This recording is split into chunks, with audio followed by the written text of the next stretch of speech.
about is why can't I hear my guitar effects when I am playing over the loop? That is because you did not hit this little button here. This little button here is how you hear your effects.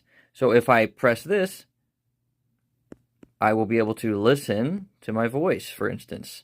So when I click that and then I click this, we're going to get feedback. I'm going to turn that off, otherwise it's going to squeal your ears broken. We're getting feedback because I marked that recording. I'm going to turn this off.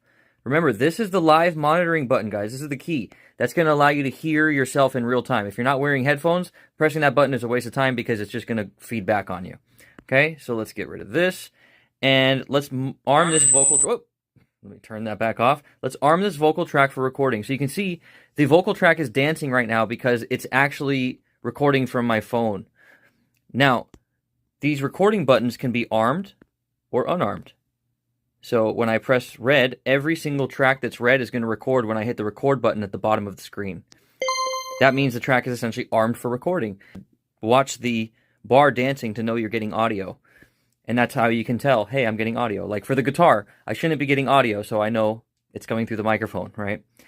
And so when I arm that for recording, if I hit the record button, it's going to count down from 4, and then it's going to start recording.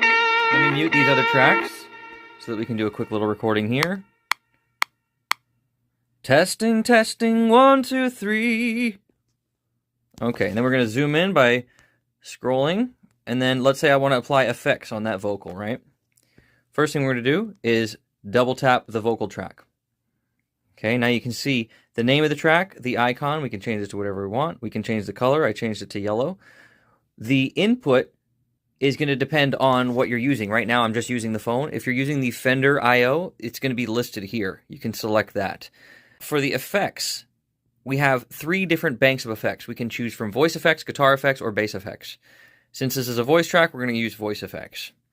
I'll show you guitar effects in the next section. In the effects, for voice effects, we only have these different voice effects. What's great, though, is that you can alter them just like a real effect right here.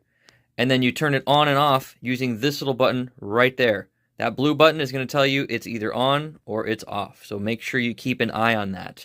You can reduce crackling and popping by just turning off what you're not using. If you're not using the effects, turn it off. If you're not using the compressor and EQ, press a button and turn it off. Okay, so the effects section is pretty self-explanatory. We're going to go in all the vocal effects in another episode. For now, I'm just showing you where everything is and how to get to it and how it works.